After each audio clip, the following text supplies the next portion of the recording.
Bonjour Yves Lefebvre. Bonjour. Secrétaire général du syndicat Unité SGP Police Force Ouvrière. Merci à l'un et à l'autre de nous avoir rejoints dans ce studio. Christophe Castaner a donc annoncé hier que toutes les forces de l'ordre dotées d'un LBD, c'est le fameux lanceur de balles de défense, ce qui a remplacé le flashball, seront équipées d'une caméra piéton, toutes dès samedi au prochain rassemblement des Gilets jaunes, dans la mesure du possible, dit le ministre, qui pondère quand même largement les choses.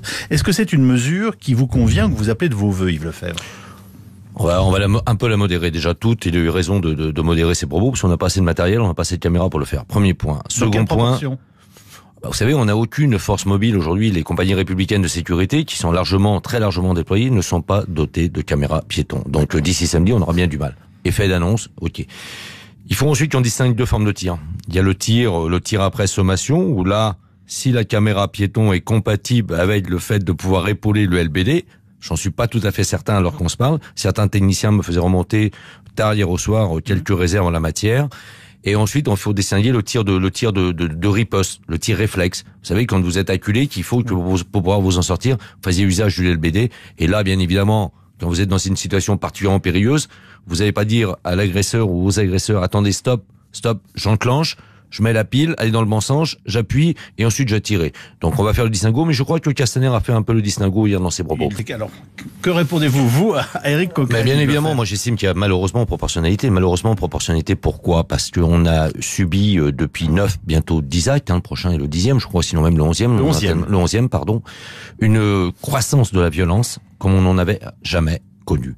Alors vous savez, le LBD, moi je suis pas, ça c'est le premier point. Ensuite le lanceur de balles de défense, le LBD de 40, vous savez, moi je suis pas appointé ni rémunéré par le fournisseur et aucun policier ne l'est.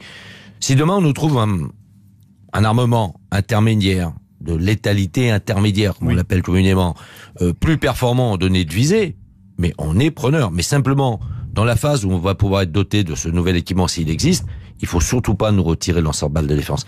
Tout simplement pourquoi? Parce que si demain on l'a pu, et je l'ai dit sur votre antenne la semaine dernière, on aura quoi? On aura le bâton de défense ou l'arme de poing. Et là, sur l'arme de poing, on est véritablement sur de l'armement létal. Donc il y a certainement peut-être des choses à améliorer. Il faut voir aussi la capacité de résilience des policiers en la matière et certainement mieux spécialiser, je le dis, je le répète, je l'assume pleinement, mieux spécialiser les unités en charge du maintien de l'ordre, à l'instar de ce que sont les CRS ou les gendarmes mobiles qui sont véritablement les pros en la matière et les BAC. Et une toute dernière chose, Yves Lefebvre, est-ce que vous pensez tout simplement quand même que ces caméras, si elles étaient généralisées, peuvent modifier les comportements? Peuvent modifier les comportements aussi, surtout en ce qui me concerne des manifestants. Des deux côtés. Des manifestants. Là, je rejoindrai pas Éric Coquerel là-dessus, à savoir, la forme de violence est différente.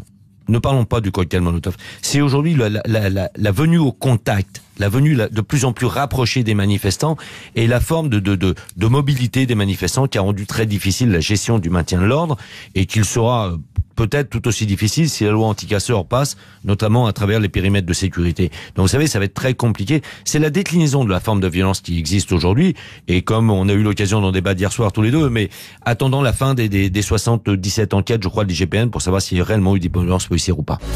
Retrouvez toute notre actualité sur videopolice.com, la chaîne YouTube d'Unité SGP Police.